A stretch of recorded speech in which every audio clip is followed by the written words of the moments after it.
Maka dilakukan hal tersebut. Dia naik sama istrinya, maksudnya naik lantai 2 rumahnya, lalu dia tidur. Dia seakan-akan tidur sama istri anaknya, sampai anaknya pun menangis, berusaha untuk dikecilkan suara itu supaya tamunya nggak dengar. Tamunya pikir ada makanan, dia makan, terus dia tidur. Besok subuh datanglah sahabat ini yang Ansar ke Masjid Nabawi, lalu Nabi mengatakan, ketahuilah, Allah tahu perbuatan kalian semalam, dan Allah kagum dengan perbuatanmu dan istrimu. Artinya Allah SWT akan berikan pahala yang besar.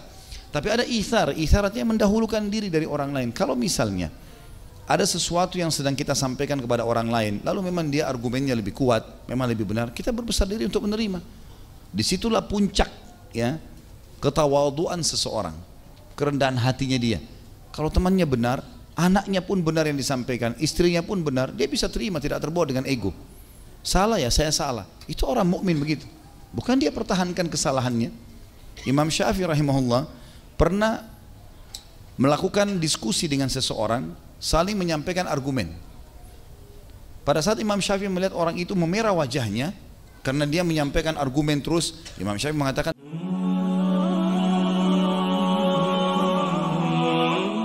masalah jidal atau berdebat, berbantah-bantahan dan juga bertengkar.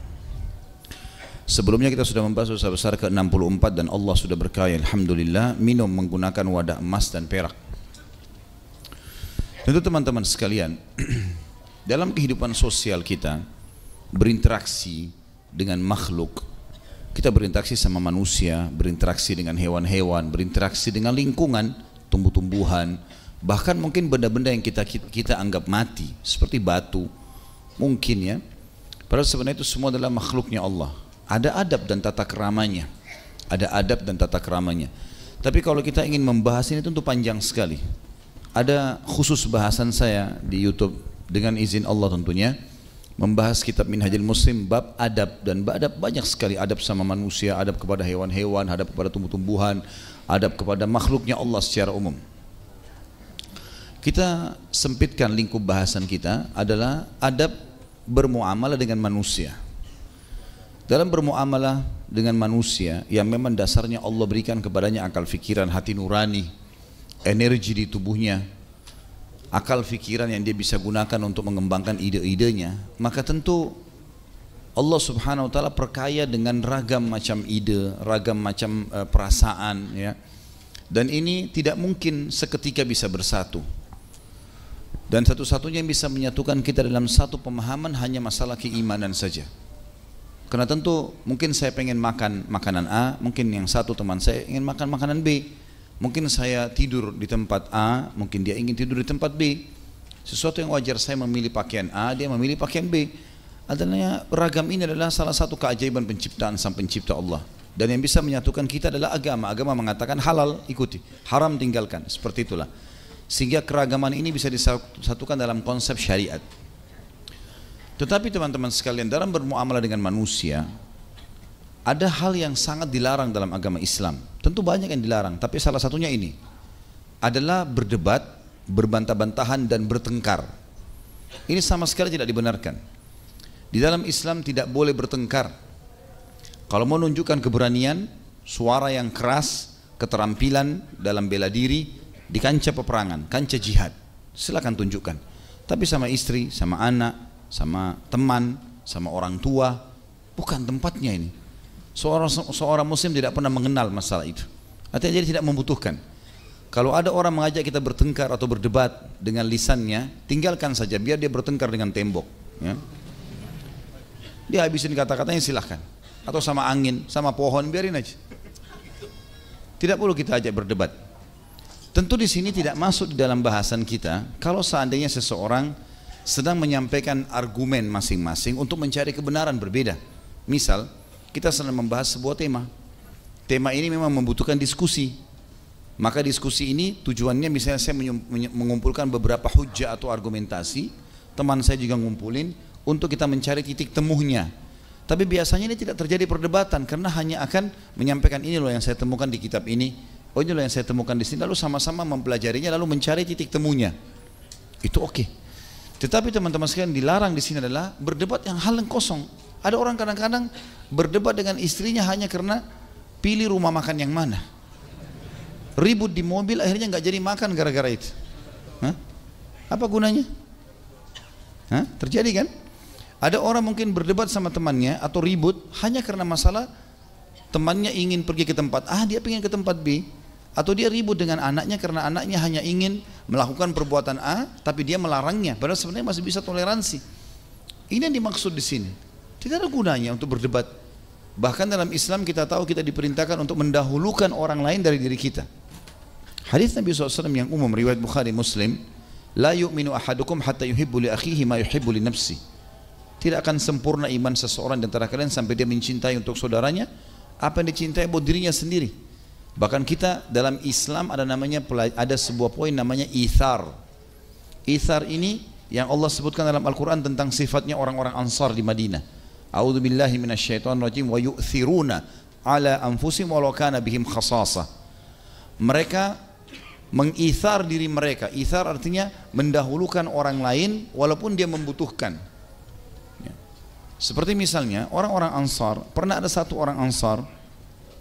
Waktu itu Nabi SAW menyambut muhajirin hijrah dari Mekah, lalu menyuruh, muhajirin dikumpulin di Madinah karena mereka sudah hijrah sebelum Nabi SAW. Lalu Nabi tunjuk orang-orang Ansar, siapa yang mau menjadikan saudaranya Muslim ini muhajir jadi tamunya, maka masing-masing memilih. Ada satu muhajir belum ada yang menawarkan diri karena masing-masing sudah menaruh tamu di rumahnya. Lalu Nabi SAW mengatakan, siapa yang menjadikan ini sebagai tamunya? Orang Ansar ini miskin sekali dia, tapi dia nggak mau kehilangan pahala. Dia mengatakan, saya Rasulullah. Kata Nabi SAW, bawalah ke rumahmu. Dia bawa ke rumahnya sambil ngobrol di jalan segala macam. Begitu tiba di rumah, tamunya duduk di ruang tamu, dia bilang sama istrinya, ada makanan nggak? Kata istrinya, nggak ada, tinggal makanan bayi kita. Ada bayinya, ada makanan tepung gandum yang halus sekali dicampur air biasanya dengan garam untuk diberikan makan bayi pada zaman itu. Dia bilang, jika itu nggak ada lagi, itu pun satu porsi. Saya belum makan, juga tidak ada makanan yang bisa saya siapkan karena miskin memang, nggak ada makanan. Dia bilang, nggak masalah, buatin makanan bayi itu, hidangkan buat tamu, terus kita padamkan lampu kita. Padamkan, mereka pakai obor pada saat padamkan, supaya mereka tahu, tamu ini tahu kalau kita sudah makan dan kita akan tidur. Dibuatlah hal tersebut, kemudian dihidangkan kepada tamu. Tamu biasanya tentu malu makan kalau ada tuan rumahnya, apalagi dia tidak kenal, ya ini baru kenalan tadi. Maka dilakukan hal tersebut. Dia naik sama istrinya, maksudnya naik lantai 2 rumahnya, lalu dia tidur. Dia seakan-akan tidur sama istri anaknya, sampai anaknya pun menangis, berusaha untuk dikecilkan suara itu supaya tamunya nggak dengar. Tamunya pikir ada makanan, dia makan, terus dia tidur. Besok subuh datanglah sahabat ini yang Ansar ke Masjid Nabawi, lalu Nabi mengatakan, ketahuilah, Allah tahu perbuatan kalian semalam, dan Allah kagum dengan perbuatanmu dan istrimu. Artinya Allah SWT akan berikan pahala yang besar. Tapi ada ithar artinya mendahulukan diri dari orang lain. Kalau misalnya ada sesuatu yang sedang kita sampaikan kepada orang lain, lalu memang dia argumennya lebih kuat, memang lebih benar, kita berbesar diri untuk menerima. Disitulah puncak ya ketawaduan seseorang, kerendahan hatinya dia. Kalau temannya benar, anaknya pun benar yang disampaikan, istrinya pun benar, dia bisa terima, tidak terbawa dengan ego. Salah ya, saya salah. Itu orang mukmin begitu. Bukan dia pertahankan kesalahannya. Imam Syafi'i rahimahullah pernah melakukan diskusi dengan seseorang, saling menyampaikan argumen. Pada saat Imam Syafi'i melihat orang itu memerah wajahnya karena dia menyampaikan argumen terus, Imam Syafi'i mengatakan tapi ada begini, tapi ada begini. Rupanya dia merasa tidak nyaman kalau didebati sama Imam Syafi'i. Imam Syafi'i lalu menutup majelis sambil mengatakan, semoga saja Allah Subhanahu wa taala menyatukan kita di dunia ini, begitu juga disatukan di akhirat dalam persaudaraan Islamiyah. Lalu Imam Syafi'i meninggalkannya, gitu kan. Artinya memang kalau memang kita sudah melihat sampai pada tingkat tidak ada gunanya, ya tinggalkan. Dan kita harus bisa menerima kebenaran teman-teman sekalian, ya. Jadi jangan buka pintu pertengkaran. Ini saya sudah pernah bilang, semua kamus-kamus yang menyusahkan hidup antum, suka bertengkar, suka marah, putus asa, merasa diri sudah terlambat, nggak bakal bisa maju, ini semua nggak ada di kamus kita ini. Hapus sebagai seorang muslim. Saya bisa, saya mampu, belum terlambat, ya. Tidak ada kata-kata kalah bagi seorang muslim, ya. Tidak butuh dia mengalahkan saudaranya muslim, bahkan dia mengalah, dia ithar dirinya, itu sebuah ibadah di dalam agama Islam. Jadi yang dibahas oleh Imam Madzhabi rahimahullah tentang masalah malam dosa besar ke-65 malam kita ini adalah tentang masalah bahayanya ya, atau efek daripada orang-orang yang berdebat dan bukan tujuannya mencari kebenaran, bukan diskusi ilmiah, tapi untuk ribut. Ya. Ini bahaya sekali. Seorang muslim harus tahu adabnya, dia meninggalkan itu. Ya. Kalau ada pertengkaran, tinggalkan. Jadi kita harus tahu ini teman-teman sekalian. Kalau kita berbicara sama seseorang, diskusi bermanfaat, sampaikan. Kalau tidak, ya sudah, gitu kan.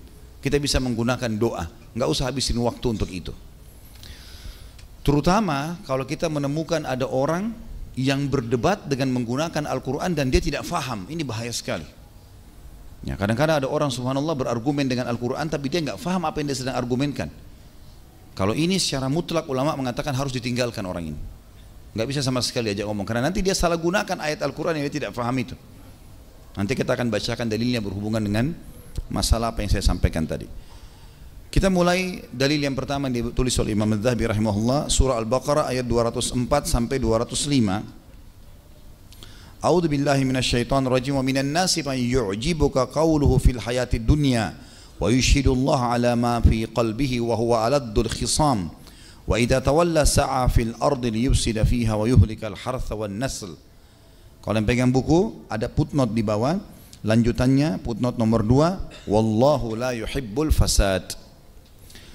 Yang artinya, dan di antara manusia ada orang yang ucapannya tentang kehidupan dunia menarik hatimu dan dipersaksikan kepada Allah atas kebenaran isi hatinya, padahal ia adalah penantang yang paling keras. Dan apabila dia berpaling darimu hai Muhammad, maka dia berjalan di muka bumi untuk mengadakan kerusakan padanya dan merusak tanam-tanaman dan binatang ternak, dan Allah tidak suka dengan orang-orang yang membuat kerusakan.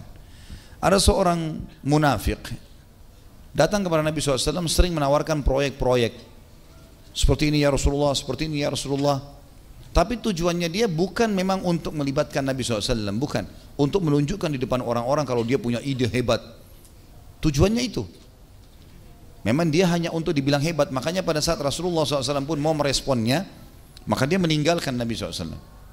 Bahkan pada saat ada orang seperti ini, misalnya dia ngomong ada proyek seperti ini dan seperti itu, misalnya dia bicara, kemudian kita sudah tertarik, kita datang kepada dia, proyek itu di mana, bagaimana caranya partisipasi, dia malah mengatakan sudahlah kamu nggak cocok misalnya, atau apalah seperti itu. Karena tujuannya sebenarnya bukan untuk mengajak kita, tapi untuk menunjukkan saja, untuk mencari nama, mengharumkan namanya di masyarakat. Buktinya Allah SWT mengatakan orang yang seperti ini, yang sering menyampaikan argumen-argumennya di depan orang dan memang sebenarnya tidak ada itu, maka engkau akan temukan dia bahkan akan merusak binatang-binatang ternak dan tanam-tanaman, dan Allah tidak suka yang merusak itu. Bagaimana maksudnya? Kita akan temukan teman-teman sekalian orang yang suka berdebat ini, setiap hari harus dia cari siapa yang diajak debat, harus ada orang yang diajak bertengkar. Mungkin ada orang subhanallah dia baru balik kanan bertengkar sama si fulan, dia lihat ke depan ada orang lagi bertengkar lagi dengan orang ini, ke kiri juga dia bertengkar sama orang kiri, ya. Ada orang begitu, saya pernah lihat di jalan orang naik motor, dia ugal-ugalan nih. Setiap ada orang dia mau lewatin dia dimarahin. Saya lagi di belakang kebetulan. Dia marah-marah, seakan-akan tidak mau dilewatin gitu ya. Begitu dia di depan, terus ada orang yang melewatin, diajak berantem. Saya subhanallah sempat berpikir, orang ini kenapa ya, ada masalah apa? Ya. Mesti ada masalah sama si fulan, beribut terus gitu kan. Saya juga pernah masuk di bandara, waktu itu kebetulan naik Garuda, bisnis kelas menyiapkan lounge-nya. Saya pas masuk, memberikan boarding pass, ada satu orang datang sama keluarganya, ribut di situ, ribut kayak mau pukul meja segala macam, mau berantem. Saya berpikir ada masalah apa di lounge ini? Apakah pelayanan di dalam buruk gitu? Ternyata tidak. Saya bukan mau ikuti masalah dia ya, tapi kebetulan memang saya masih sementara memberikan boarding pass, maka saya dengar karena suaranya ribut. Ternyata dia kelas ekonomi mau maksain masuk di situ. Kenapa saya nggak boleh masuk di sini? Kenapa begini? Berdebat padahal yang tidak ada gunanya. Sudah dijelasin. Ini nggak bisa Pak. Ini hanya untuk bisnis. Loh, saya dulu pernah masuk ke sini. Mungkin dulu Bapak pakai bisnis. Nggak mau tahu. Ribut. Ini contoh-contoh lapangan. Saya lihat depan mata kepala. Ini ada orang begini, masalah terus. Nah, orang-orang yang terbiasa begini, mungkin sama istri bertengkar tiap hari. Saya pernah ke Jawa Timur satu kali. Waktu itu kebetulan saya ngantar adik saya laki-laki. dia mau menikah, mau melamar, kemudian saya temani. Terus ada kelompok keluarga dari situ tuh, saya naik ke mobil di depan, terus tiba-tiba nggak tahu kenapa tadinya naik nggak ada masalah, suami istri di belakang, terus tiba-tiba ribut. Jadi sedikit ada saja istrinya bicara apa, pasti suaminya salahkan. Sepanjang jalan dari satu daerah ke daerah lain, lumayan lah 2 jam perjalanan, rame-rame satu mobil keluarga. Ini orang berantem terus ini, suami istri tidak ada titik temunya gitu. Karena setiap istri ngomong apa pasti marah, bahkan sampai mau dipukul di mobil. Ini saya nggak habis pikir, apa masalahnya ini? Tapi setelah saya merenung ayat ini, memang subhanallah ada satu hal yang Allah pesankan. Kalau orang sudah terbiasa suka bertengkar, ya, dia memang sudah nggak rasa nyaman kalau nggak bertengkar. Mungkin begini, dia mau buka pintu, pintunya sempat nggak bisa terbuka, dia akan marah sama pintu. Hah? Benar nggak? Nanti ada orang yang motornya mau di starter nggak bisa, ditendang motornya, padahal kakinya tambah sakit. Semua dibuat masalah ini. Mungkin ada tanaman yang mungkin ditanam, mungkin kesentuh atau apa, semua kena marah. Makna firman Allah di sini, perhatikan firman Allah di ayat 205-nya ya, dalam surah Al-Baqarah ini. Dan kalau dia berpaling dari Muhammad, maksudnya mulai beraktivitasnya sehari-hari, maka dia berjalan di muka bumi dengan mengadakan kerusakan padanya. Kerusakannya apa?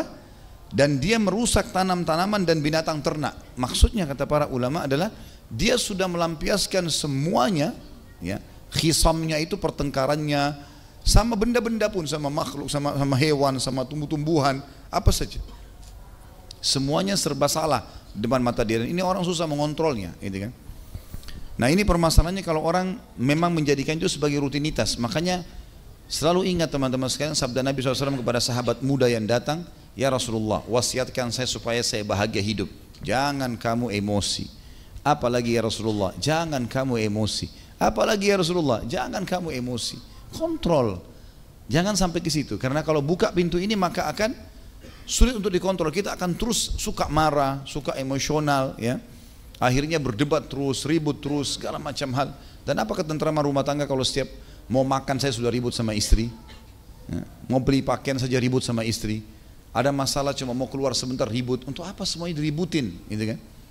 Maka ini penyakit yang akhirnya berkembang hanya karena suka sekali berargumen dan bukan pada tempatnya.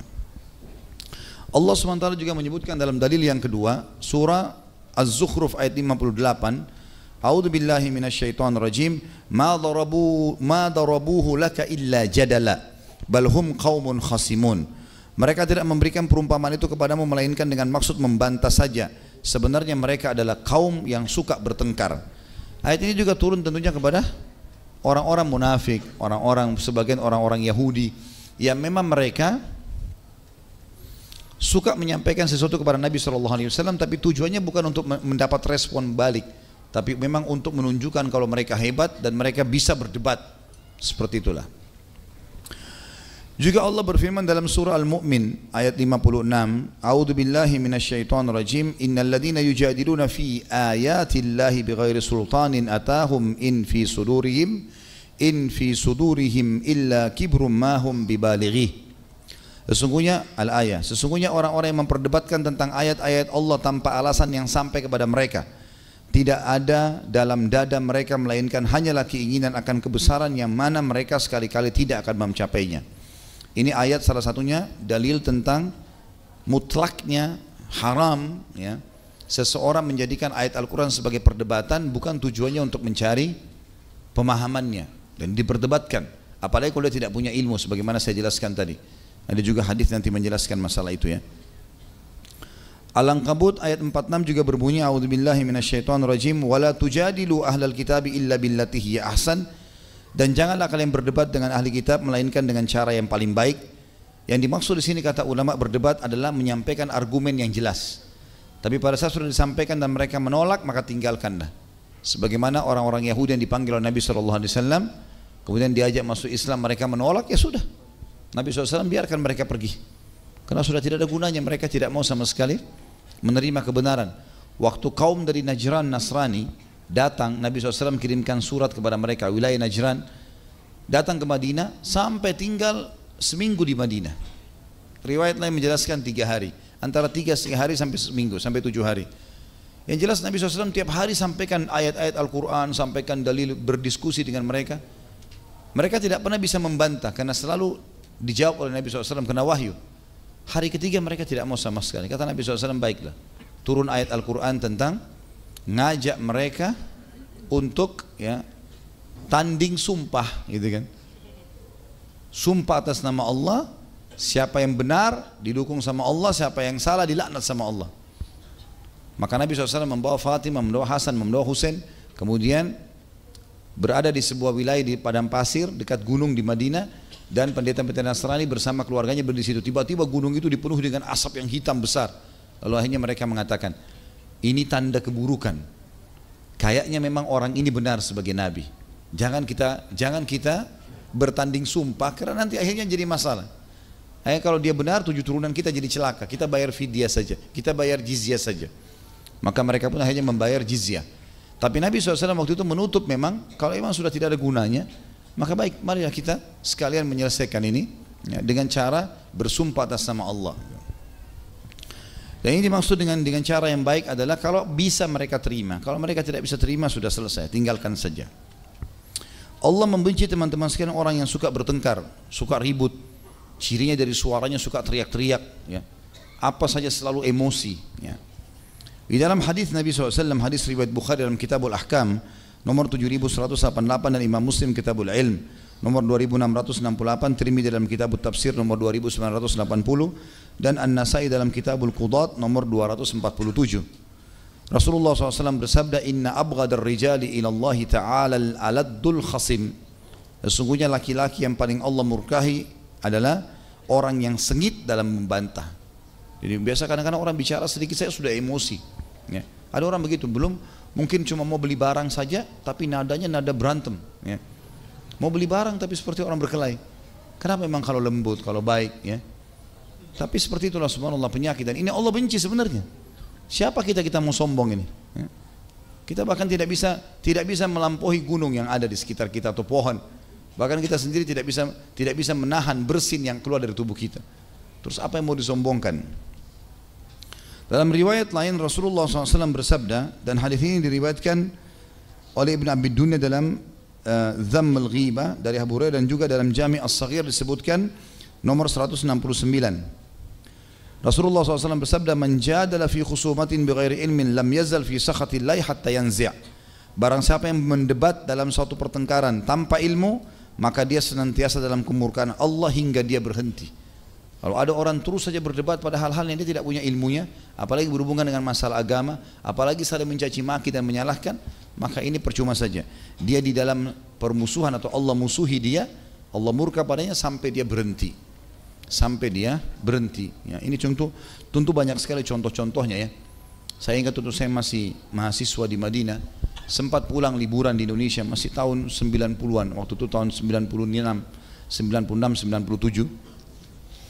Dari Jakarta saya coba naik kereta ke Surabaya, waktu itu main silaturahim dengan beberapa kerabat ibu saya di sana, Allah yarham. Kemudian di kereta, karena menginap, saya waktu itu malam tidak bisa tidur di kursi pada saat itu. Kemudian saya coba ke daerah kantinnya untuk beli makanan. Waktu itu saya masih mahasiswa, masih kuliah. Saya lihat di kantin itu ada orang yang duduk, ada 2 laki-laki, 1 perempuan. Perempuan ini tidak berhijab, cuma karena sempit tempatnya jadi terlihat gitu. Saya sempat membeli sesuatu, kemudian saya niatnya mau kembali ke kursi. Waktu itu kalau nggak salah mau beli teh hangat untuk supaya membuat saya lebih tenang, karena waktu itu tidak enak keadaannya, nggak bisa tidur, pusing segala macam. Terus saya dengar orang-orang ini, waktu itu jamnya mungkin jam 1 malam atau jam 2 malam, berbicara tentang sholat malam. Orang-orang ini, laki-lakinya dua-dua sambil merokok, perempuannya tidak pakai hijab, berdebat tentang sholat malam. Saya masih ingat, sudah tidak tutup aurat, merokok, dan tidak sholat. Kemudian berdebat masalah sholat malam. Apa gunanya? Gak nyambung sama sekali. Tapi ribut, tak, sholat malam itu jumlahnya sekian, mestinya jam sekian, mestinya tidur dulu, mestinya begini. Sambil ini Allahu a'lam mahram atau bukan mahram ini.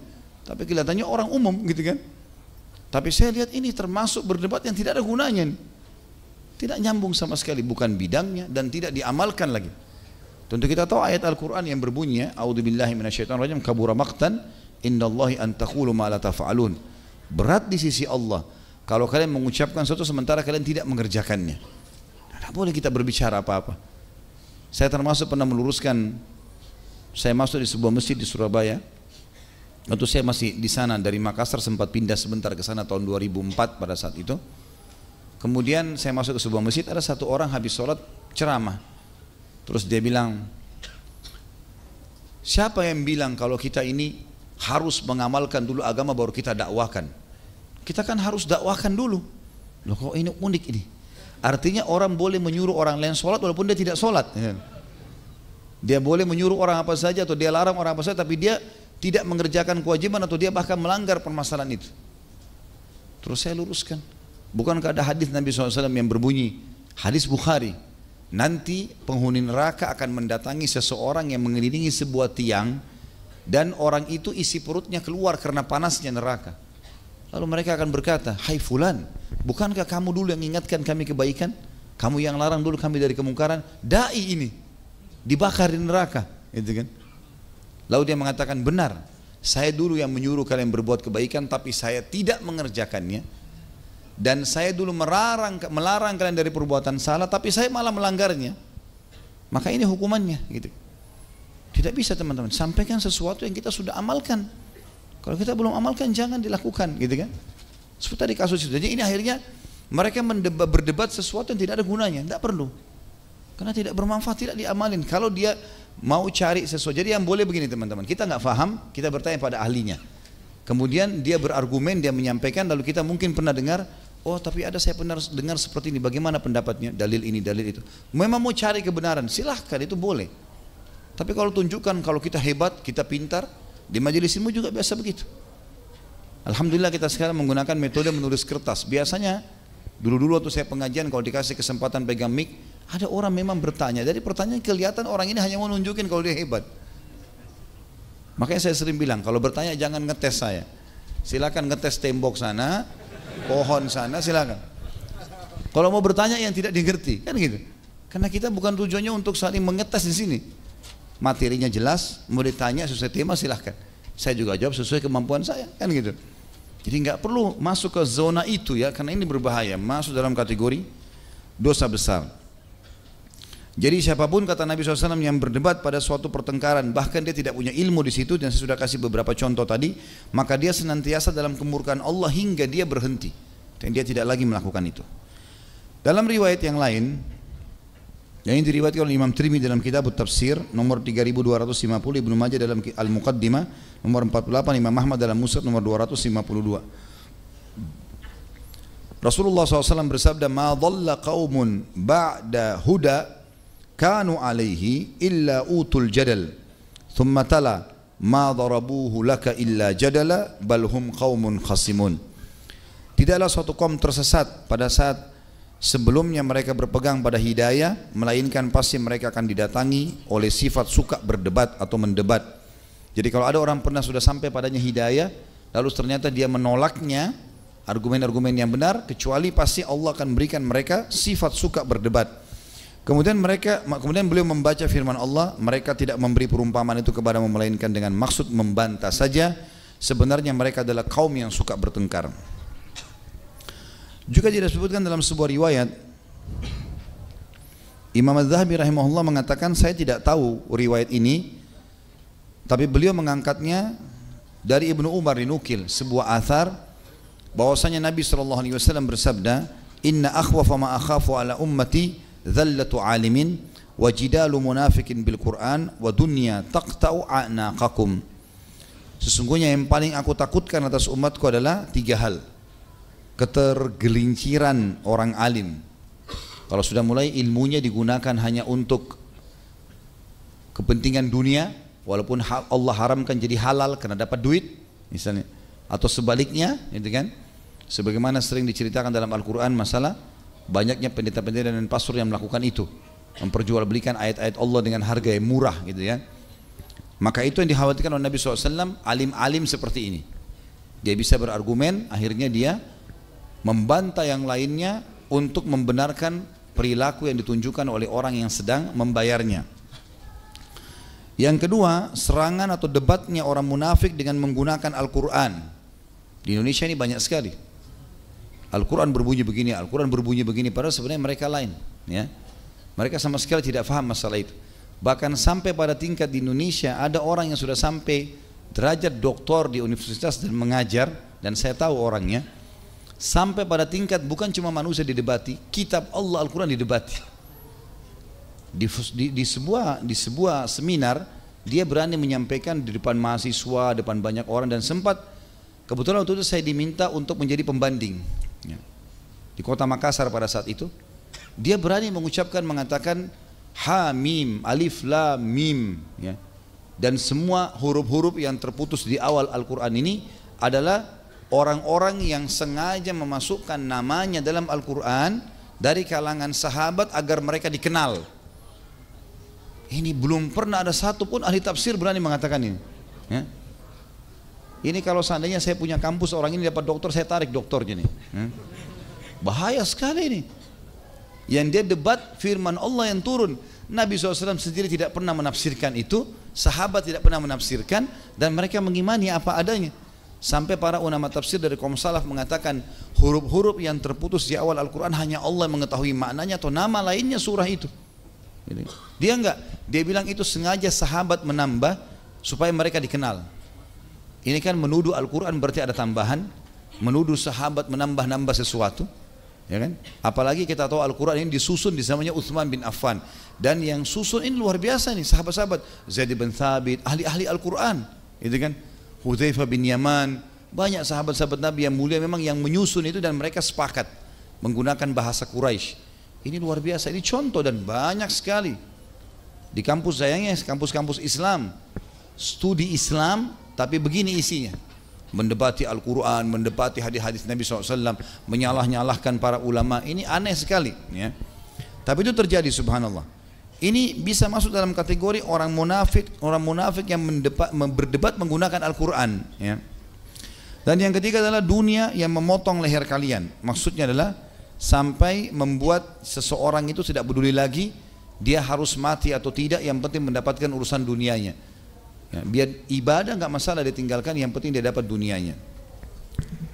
Dalam riwayat lain juga Nabi SAW bersabda, riwayat Abu Daud dalam kitab Sunnah nomor 4603 dan Imam Ahmad dalam Musnadnya nomor 258, 286, 424 dan seterusnya, mungkin 7 atau 8 kali diulangi oleh Imam Ahmad rahimahullah. Dan Abu Daud juga menyebutkan dalam sunannya, Rasulullah SAW bersabda, al-mira'u fil Qur'ani kufrun, berdebat dalam Al-Quran adalah suatu kekufuran.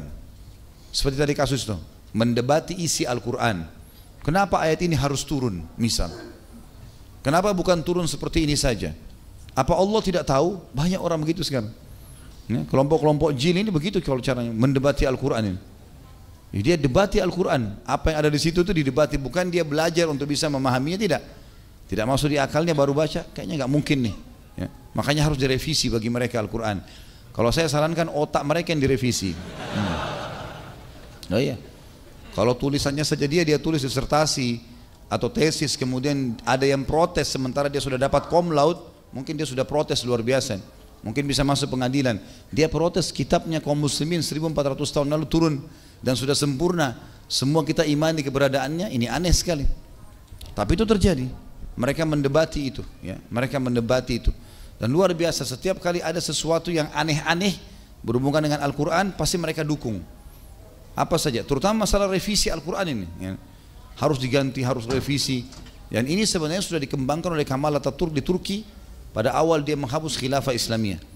Enggak, kita harus supaya Turki maju, berlepas diri dari Al-Quran, berlepas diri dari bahasa Arab. Kita adalah orang Turki, kita harus punya fanatisme, dan akhirnya digantilah azan dalam bahasa Turki, dihapuslah khilafah Islamiyah, baju-baju hijab ini semua dianggap adalah pakaian orang Arab. Tinggal setelah itu Turki jadi terpuruk, menjadi negeri 200 sekian ya, termiskin di dunia gitu kan. Pada saat mereka sekarang sudah mulai berusaha kembali ke Islam, baru kemudian Allah SWT muliakan kembali. Riwayat yang selanjutnya adalah riwayat Abu Daud dalam Kitabul Aqdiyah nomor 3597.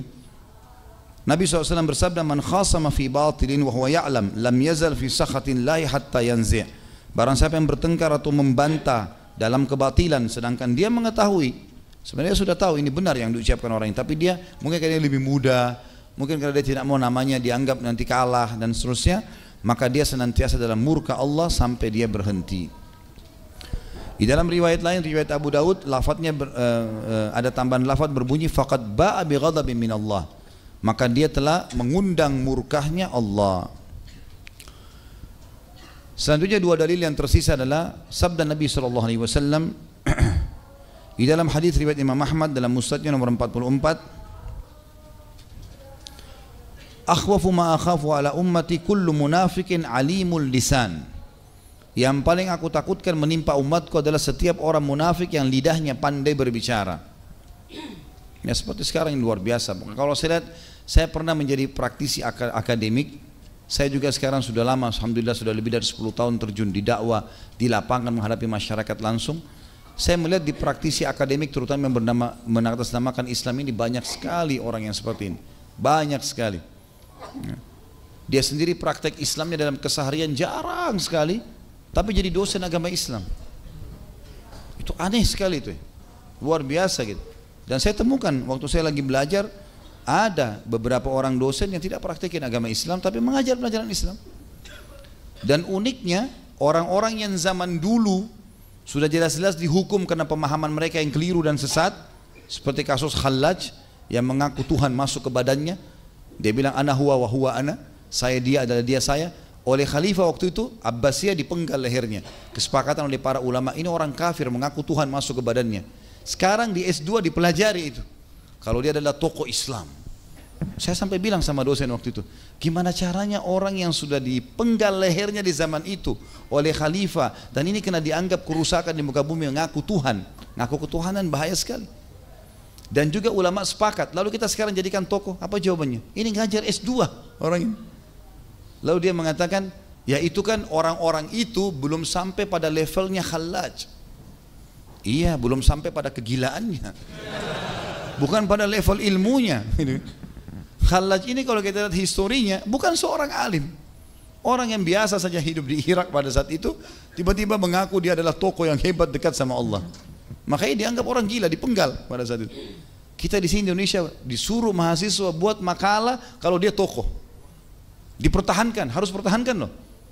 Ya, kalau misalnya ada 14 orang di kelas pasca sarjana yang saya tahu itu ya, kemudian ada tokoh siapa dipelajari, seseorang mahasiswa harus tulis makalah dan membela orang itu. Kalau dia hebat dalam berargumen, tidak ada yang bisa bantah di kelas itu, maka dapat cum laude, walaupun dia menghina atau dia membela kesalahan. Itu yang terjadi itu di kampus kita, itu fakta. Saya alhamdulillah tidak sebutkan nama kampus tertentu, tapi ini umumnya yang terjadi. Apa yang saya lihat depan mata saya, dan ini yang terjadi teman-teman sekalian, bahaya sekali. Akhirnya orang-orang munafik ini banyak yang membela, mengacaukan umat dengan tokoh-tokoh yang dasarnya memang sudah tidak mungkin diangkat lagi namanya. Seperti Kemal Atatürk itu luar biasa, Turki itu dianggap betul-betul sebagai tokoh gitu kan. Kalau dia menghapus khilafah, mengganti azan bahasa Turki, perempuan disuruh buka jilbab, itu tokoh Islam. Justru itu membuat Islam maju. Ini betul-betul harus direnov otaknya ya, luar biasa gitu ya. Yang terakhir adalah sabda Nabi SAW dalam kitab Bir Wassilah nomor 2028, al-haya'u wal-'iyyu syu'batani minal iman wal badha'u wal bayanu syu'batani minan nifaq. Malu dan sedikit bicara dalam masalah yang mengandung dosa adalah dua cabang dari cabang-cabang keimanan. Artinya orang malu, orang bicara pada hal-hal yang penting itu tanda keimanannya. Kalau orang tidak banyak berbicara itu berarti tanda keimanan orang itu. Sebaliknya, orang sering berbicara kotor dan banyak omong, selalu dalam semua bidang dia masuk. Di sini dia ngomong, sana dia ngomong, padahal nggak mungkin orang kuasai semua bidang kan gitu. Tapi dia begitu, semua bidang dia seakan-akan menonjol situ. Selalu dia bicara di sini, dia bicara di sana, dia bicara di sana. Kata Nabi SAW begitu, ini sabda Nabi. Berbicara kotor dan kasar dan banyak omong adalah dua cabang dari cabang-cabang kemunafikan. Jadi tanda-tanda kemunafikan jelas di sini. Ya. Jadi bukan cuma sekedar berbicara bohong, berjanji mengingkari, ataupun diberikan amanah maka dia khianati. Tetapi juga termasuk di sini adalah orang yang suka berdebat, orang yang suka membantah, apalagi menyalahgunakan ayat-ayat Al-Quran atau berargumen dengan hujah-hujah atau perkara-perkara ibadah tapi dia tidak mengerjakannya.